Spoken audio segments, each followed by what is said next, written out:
We have come to Panama not simply to admit the shadows and the sins in our midst, but to come to seek the grace to rebuild the church, one person at a time.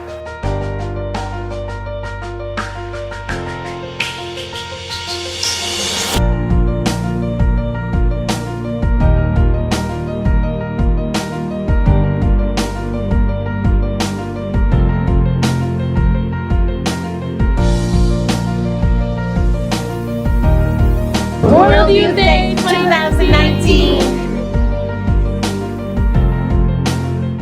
My name's Emma Ryder. I'm the coordinator of the Face of Prayer here in the Diocese of Bridgeport, and I'm leading the contingent from the Diocese of Bridgeport to World Youth Day 2019 in Panama. One of the really cool things about World Youth Day is that you meet people from different cultures, backgrounds, and you have this immediate connection with them because you simply believe in the same faith. Simply believe in Jesus Christ. And it's an amazing connection to have right off the bat with somebody that lives on the other side of the world.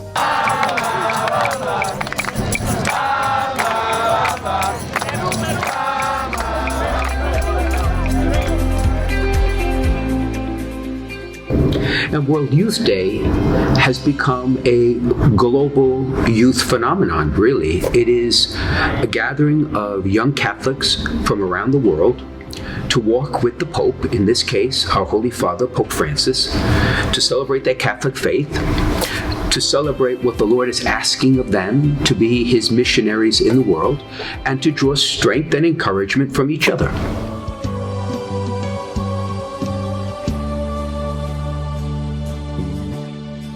So I feel most connected to St. John Paul II. He started World Youth Day in 1985, and he is just such a heroic witness to the faith and just had such a love for young people. And so you can really feel his presence still in World Youth Day anywhere it is. It's just amazing, the legacy that he's left behind for us to continue to celebrate the faith and come together as one universal church. Most of the time, what's between me and God are the walls that I put up and the lies that I tell myself are, honest to goodness, the lies we let Satan whisper into our ears. And my catechesis today, the bishop slammed his hand down on, it was Bishop Caggiano, he slammed his hand down on the altar while he was talking and said, right here, heaven touches earth. Heaven touches earth. And are you hurting and broken? The grace of adoration last night was really nice to just sit there for the hour that we had and just talk to Jesus. Jesus is calling. World Youth Day was an opportunity for me to it's kind of like renewing your vows with Jesus, kind of. So it was just an eye-opening experience, oh my gosh, all of these people share the same love for God that I do. So it's kind of a reassurance, but we're in the right direction.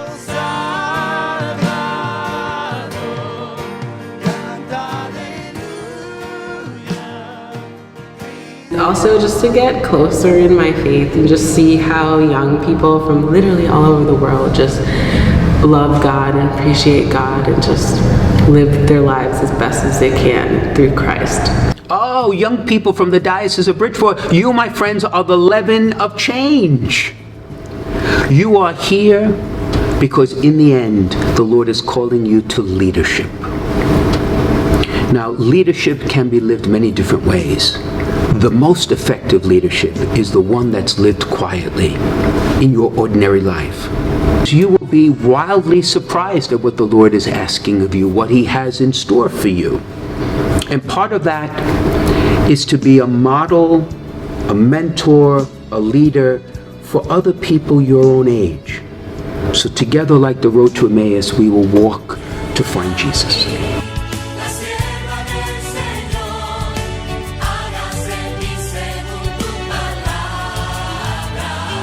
Embracing the love of the people here in Panama, and just like the regular folk, like the taxi driver or a lady on the street or whatever, and just getting to know a little bit of their story and just being blessed by that love. And then I guess one of the the awesome sort of realities of what we are doing or who we are is that we can offer a blessing back. And I found that to be so awesome, a real humbling privilege to be able to pray for them and to love them in their situation. So that's been a real grace for me.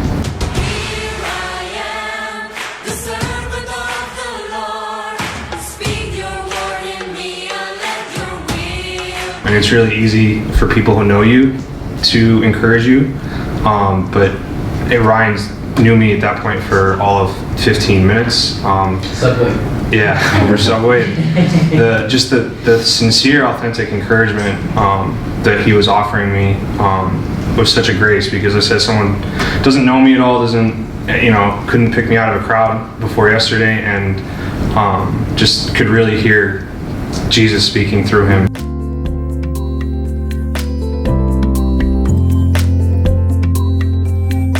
So leading up to the vigil, pilgrims really have to make a pilgrimage to the vigil. And on that walk, God really breaks down walls within you. You're really being a pilgrim, moving forward to this high point of World Youth Day, the entire reason everybody travels there.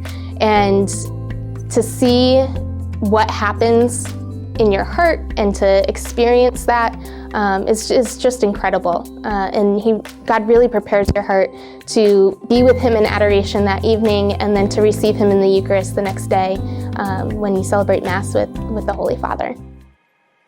Queridos jóvenes, también Dios se fija en ustedes y los llama, y cuando lo hace, está mirando todo el amor que son capaces de ofrecer. Como la joven de Nazaret, pueden mejorar el mundo para dejar una huella que marque la historia.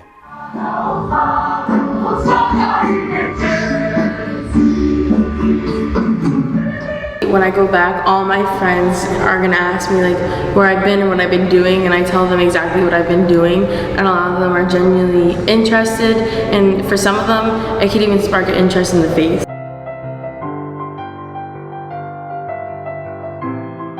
What's going to help me, in my ministry is my experiences here at these World Youth Days. It'll just bring so much joy into my life and into my preaching that I hope to bring that back and share that experience with my parishioners.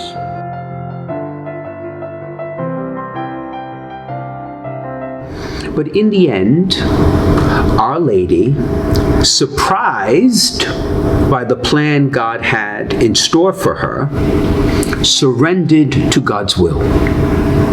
She did that because she trusted God. She knew God loved her in a way that surpassed her wildest imagination, that God loved her more than she could ever love herself. So by abandoning herself to God's will, she is the perfect disciple, for she did it perfectly. She is the joyful mother of us all. She is our model and inspiration. And I think the Holy Father, by placing her at the forefront of this World Youth Day, is asking all of us, young, old, and everyone in between, to follow her example of that graced surrender to the will of God, and allow God to do in us what you and I could not do for ourselves.